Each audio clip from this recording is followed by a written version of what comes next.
It's the weekly show about rAVe with the hottest news in the AV industry. It's rAVe TV.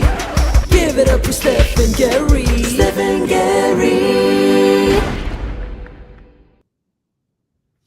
Good morning, everyone. This is Gary, and Gary and Steph are back together for rAVe TV. Steph, Yeah. good morning. How are you? I am good. How are you? It's been a Good. minute. I know we are live, and it is Wednesday, November 13th at 9 a.m. Eastern time. As you know, we rebroadcast this at noon, but we are also putting this on all the rAVe Pubs channels on social media. And yeah, we love doing this. This is a show that's all about pro AV and high-end residential AV and kind of what's going on in the industry. And yeah, so yeah. Steph and I, before we started, we Steph says, I have a movie that I saw, and luckily I saw it too. This is the first time that we actually talked about a movie. we never get to talk about the same movie. I know, we both saw Heretic. Yes. When did you see it? I saw it last night. Okay, I saw it Monday night, I think it was, or maybe it was Sunday night. But this is a weird movie. The plot is two Mormon or Church of Latter-day Saints teenagers or maybe their early 20s are going, they're meeting with a homeowner who requested that he learn more information about the church, and it's storming outside, so it sort of has this haunted house vibe to it. And they go to the guy's house, and the guy who's crazy, played by Hugh Grant, but like an intelligent crazy, like Mensa level crazy, right? Yeah, for sure. Yeah. And all is not as it seems. As it turns out, he did not just ask for more information to be nice. So he wanted to prove a point. And his point was that all religions are about control.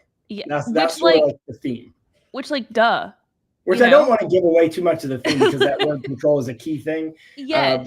But when that ended up being the big thing at the end, I was like, this is what every 18-year-old raised in a religious setting discovers when they're like, oh, I think I have free will. We know. I don't know.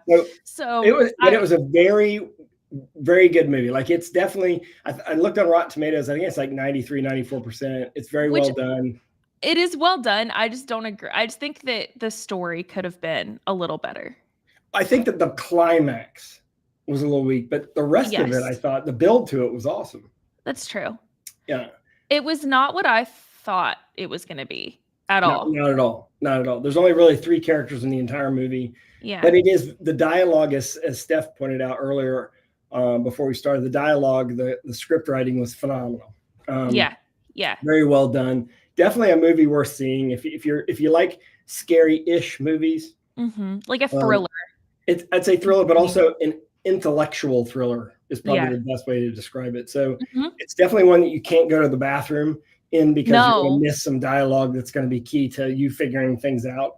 But I thought it was interesting. The one thing that did bother me is the lighting was so dark. It was very, very dark. It was hard to sort of see everything all the time. And so that was a little frustrating, being an AV geek. Speaking of lighting. Okay. Oh, we're talking about this now. Have you noticed how much money you spend on light bulbs now? Yes. It's crazy. Because it's literally highway robbery.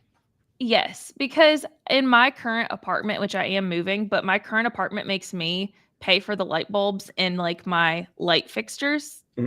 And the ones in my hallway are forever going out. And I'm like, these are LEDs. These are supposed to last a long time. I don't want to out somebody in the industry, but someone in the industry told me that someone who's definitely in the in and knows this, said that basically these LED lights, even though they're LED and could last, 40, 50,000 hours, they're tuned to last 4,000 or 5,000 hours. So you have to go back and buy a new bulb. They can make them last longer, but they choose not to.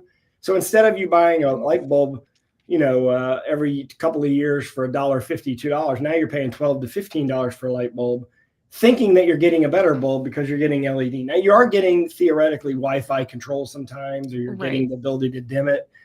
But come on, this is ridiculous. Yeah. I hate capitalism. You know, Mhm. like what? I hate this. I'm tired of this. Well, it's what makes us the world go around, right? I mean, so there's I good parts of it, guess. Steph. There's good parts of it, right? I mean, you Yeah. gotta, when done right, it works well. It works well. That's a whole different debate we could have, right? Like I'm supportive of it when I get to buy myself a little treat, but Yeah. the rest of the time I'm tired of it. I'm tired Yeah. of nobody making stuff how they're supposed to make stuff so that I just buy more stuff. I'm tired. I just got some weird. That's I my just got rant some. of the day. I just got some weird message from Kelsey saying that she's trying to get a code for something for our broadcast. I don't know. Somebody might want to check on that, but I didn't get the code. But in any case, we got lots of stuff to cover today. And I mean, the first thing we want to do is we want to show you a brand new video with Chris Lyons. This is one of the last. I think this might be the last thing he made before he left of Shure, and it is all about the AI deverb inside of Shure's IntelliMix system. So watch this real quick. You'll love this demo.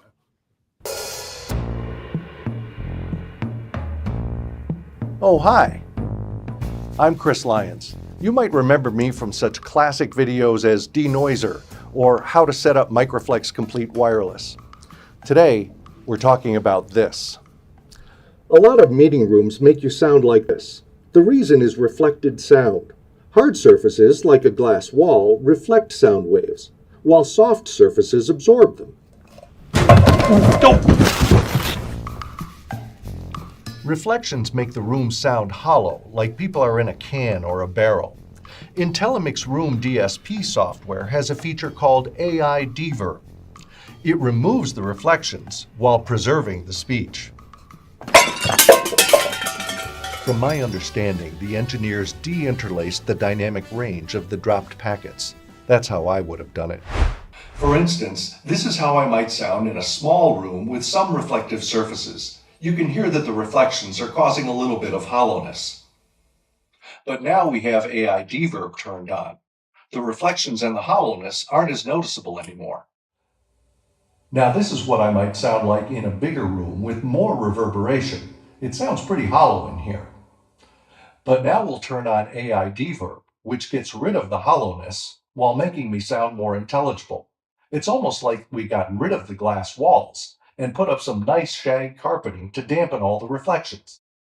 AI Deverb is included with IntelliMix Room software version 6.2 and above. Now you can get rid of that tin can sound without sacrificing great audio quality, and you can keep the glass walls.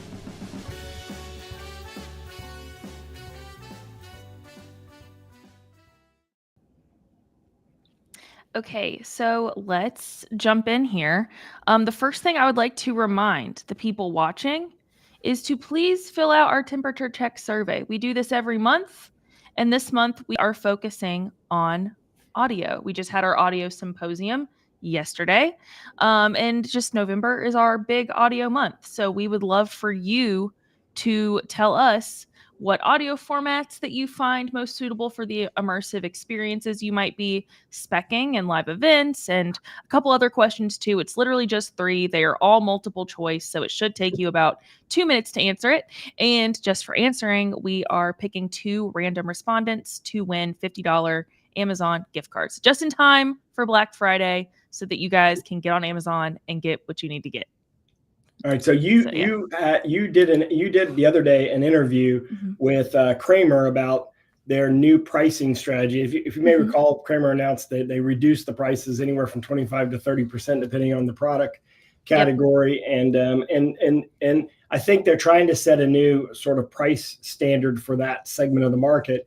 And I'd love to. I want to get your take on this video. I know that we're not going to watch the whole thing. We're just going to watch a clip, like a couple from minutes. But where can they, actually after they watch this, I think it'd be a good idea for you to tell them how they can watch the whole thing, Steph, because it's an interesting look at why they changed the prices. So sounds good. I've been with Kramer. This is my anniversary month, so I'm pretty excited to be able to celebrate that. 3 years now with Kramer.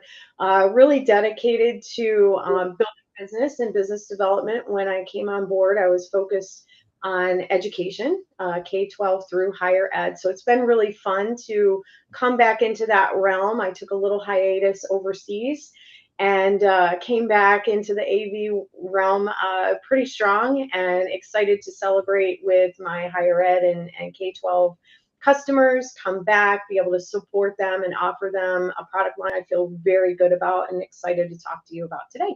So as that came about, I now also have another responsibility that I am proud to be part of, and that's managing the Western 13 states as the director of sales for the Western US. So that's awesome.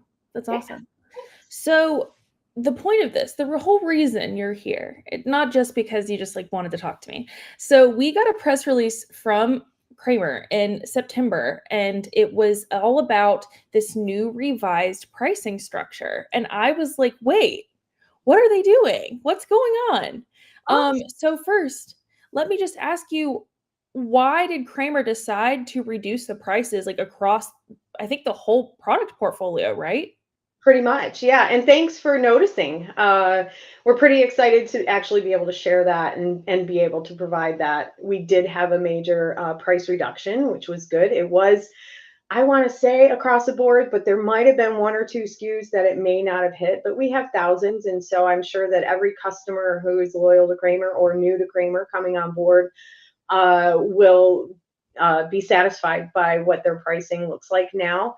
The nice thing about that is it does afford the opportunity to get in front of new customers and also really provide a great customer experience for those legacy customers and those who have been loyal to our product line.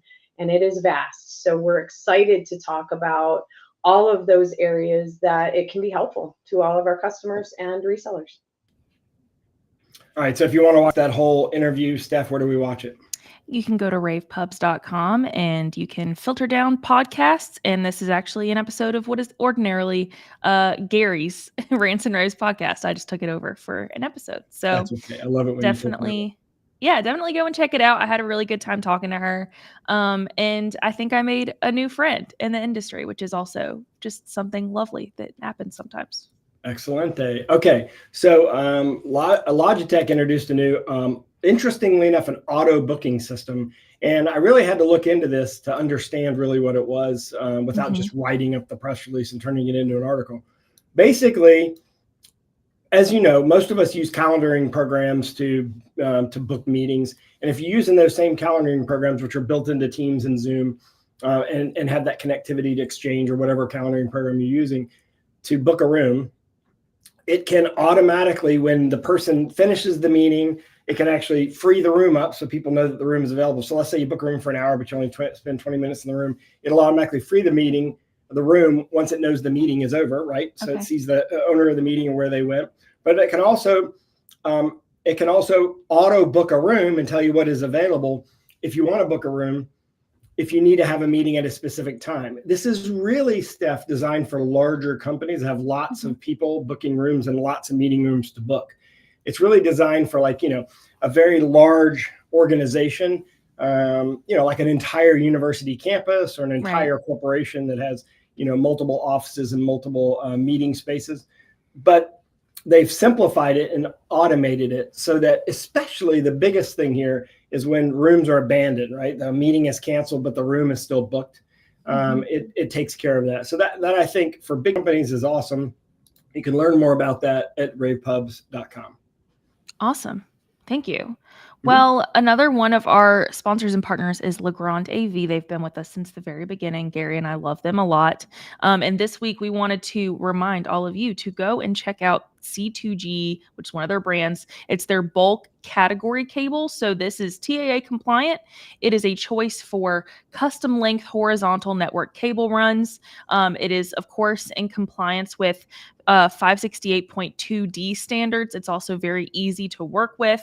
Its package is designed really, really well. So it's very easy, just like keep pulling it out so that you can very, very easily spec that into your projects.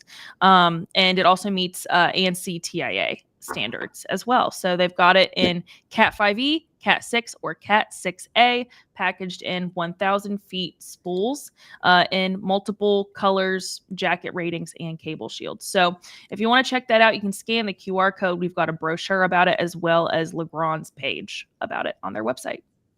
All right. So in other AV news, Nanolumens basically challenged the rest of the LED industry to set a new standard for warranty, and they've extended their warranty. Depending on which product line is, they've extended the warranty from anywhere from 6 to 8 years. Sort of the industry standard is somewhere between 3 and 5 years. So there's some confidence there in their ability to maintain the product and maintain it working operationally well, to have a 6 to 8 year warranty, and kind of throws out a challenge to the rest of the industry. And, you know, the thing about LED, Steph, is that is the most complicated thing to replace and to manage, right? I mean, if you look at display technology, because if, you know, most times, let's say you have a business that has 25 rooms that have projectors in there, then you're gonna buy 27 projectors, you have 2 spares sitting there. If you do the same thing with LED, it's very expensive to have all those spares. And also, you know, it also in some cases can take a while to get something fixed. So this is sort of a challenge, you know, that they're kind of throwing out to the rest of the industry to see if they up the warranty. And I think it also depends on, you know, the quality of the products. I think this signals a confidence in the quality of the Nanolumens product. So congratulations does a lot. to them. And I think it does matter in our industry. Yeah. Well, Planar has a new line. So they debuted a bunch of displays from 43 to 86 inches, and they meet the ETSI cybersecurity standard. And these are also entry-level displays, so they're not like super expensive. Right. They're simple to use, but the most important news, as you said, Steph, was the cybersecurity standard that they're meeting. Exactly. And also the fact that these are designed for digital signage. So these are a type of display that is designed for that 24/7 usage. I cannot tell you how many times I have walked into a place and seen like a consumer display like trying to be used for digital signage. Like they're not made to run 24/7. They're cheap. They're cheap to do, but they don't last very long. So you need something that's like made for continuous operation. So these are made for things like wayfinding, emergency a good subject messaging. For you to talk about next time you and Tim have a broadcast, Steph. That is a good subject for us to talk about. Thank you. Yeah. So yes, the new large format display also maintains the product family's Energy Star certification as well. So just something else important to note.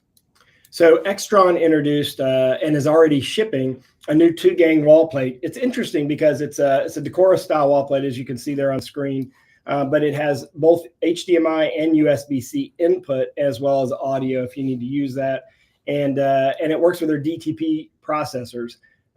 So that is available now, and they launched it and ship it all at the same time.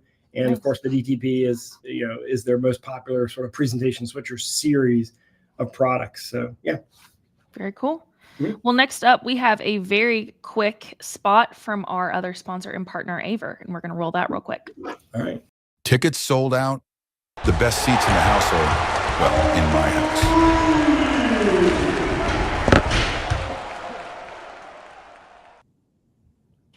All right. Well, okay. Yeah, I told you it was quick. I told you it was a really quick spot. That caught me by surprise. So, okay, other news from this past week. Michael Phipps was named Christie Digital's COO and president. So this was because the parent company, the parent company technically announced it. Yeah, Ushio. So he succeeds the former one, I think it's Hideaki Onishi, who had held the position since 2022 and is going to return to Ushio Japan. So Phipps, he's been with Christie since 2008, and he was their chief financial officer since 2019. So it's not like they're bringing someone in who's like entirely new. He's been with them, like he knows the company, and probably loves the company. You know, I think that you have to love a company in order to run it well. Yeah, you definitely. I think you do. I think that, I don't know. I see some like cases of success where they just bring in somebody, but I think the most success comes from knowing a company and loving it.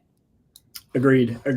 All right, so we have some special virtual events coming up for the rest of the year, but the one I want you to focus on right now is the AV Cloud Summit. This is something we've been spending inordinate amount of time putting together, honestly.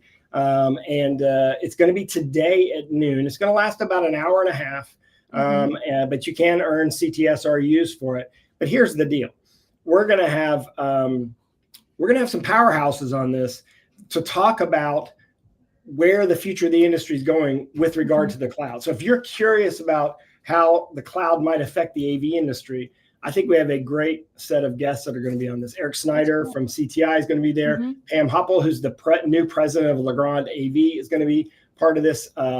Scott Walker from Waveguide, who's been his consultant, but also been the president of Avixa before, and served in a number of other volunteer positions. So we're going to have some powerhouses there and a few other guests as well. And I'll be moderating it. And we're going to be talking about literally how you can leverage the cloud, what is available to you today, what is coming in the future. And we're even going to show you some specific case studies of companies that have integrated the Excite Cloud. So for example, we're going to have a case study on how Legrand has done it in the Middle Atlantic group, how Atlas IED has done it with their DSPs and what the theme of this one's going to be secure tunneling. We're going to show you how Planar is using Excite to do management of all their displays right across the cloud. We'll also have Symmetrics, Wirestorm, TechVox. There'll be case studies that we'll talk about. But you'll have the opportunity, if you will sign up for this, go to launch.com, LAVNCH.com right now. Sign up for it. You have a few more hours to do so. You can actually direct my questions to the guests and so that you can understand how you can leverage the cloud. So if you're working for AVI, SPL, Diversified, AVI Systems, or any other integrator out there, and you're watching this right now, and you're curious how you can sell cloud services to your customers, or you're a customer and you want to manage all your AV equipment across the network, this is the session for you. It starts today at noon. It'll be about an hour and a half long. And it's all about the cloud. So sign up now at launch.com. And of course, you can scan that QR code and there'll be a way to sign up there as well, Steph. I'm very excited about this. And it's less than 3 hours. So you are in support of the cloud, clearly. You've been an early adopter, early supporter of the cloud. Yes. What do you think, in your opinion, that it offers that on-prem does not? So, I mean, you could do all this on-prem, but if you're ever not on the premises of the company, or if you're a company or an organization that operates outside of the confines of your building, you're going to have to go across the internet. So the cloud is just sort of a fancy, easy way to understand the internet, right? This is just everything's connected. So the future of the industry, the future of AV is going to be content distribution, right? So if you think about,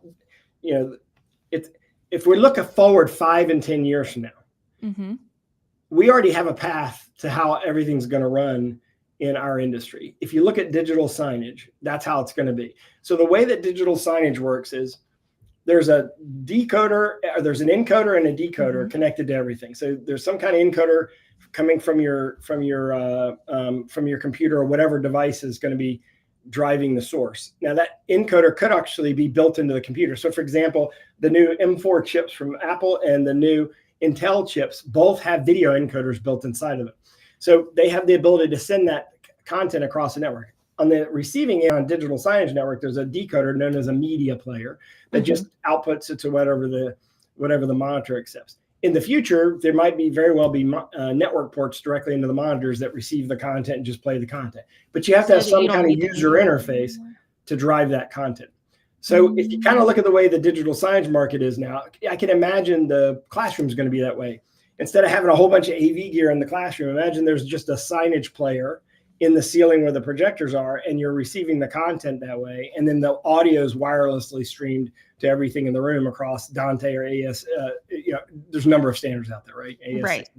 So that's sort of like the vision of the future. The point is that at some point in time, we're going to send this content across the network, and therefore understanding how to leverage it. The other side of this, Steph, is once we do that, like like what can be done in digital signage today, we can sell that as a service. So instead of selling a digital signage network that has 100 monitors on it and 100 media players and the connectivity, you sell that as a service. So instead of selling the hardware, you sell that as a service for a monthly fee, which includes not just installing it, but includes managing it and even content production. So we're going to get more in the services business. So I think this is a glimpse of the future, but also, the companies I mentioned to you are doing it now. Like, you're already able to do this. And so it's going to be a really good, and to get their vision, to get Scott Walker's vision from a design consultant, to get Pam Hoppel's vision from a manufacturer, that's important for you to understand sort of the direction the market is going. And even though you might compete with CTI, you have a deep respect for Eric Snyder, the guy. I mean, he's very well known in our industry, and he's going to be looking at this from an integrator standpoint, like why would integrators care? And then of course we have an end user on as well who's using it. So this will be a great session for you to join. And I hope that this created a situation where people join. Yeah, I think so too. And if you are interested in, going ahead and registering, of course you still can. You can do it right before the event, but go ahead and do it now. Go and scan that QR code. It will take you to the link to register for it. So, all right, everybody, we appreciate your time. I think that was all we had for today. Thank you very much. Thanks for watching, everybody. All right, we'll see you next week, everybody. It's the weekly show about ProAV with the hottest news in the AV industry. It's rAVe TV. Give it up for Steph and Gary. Steph and Gary.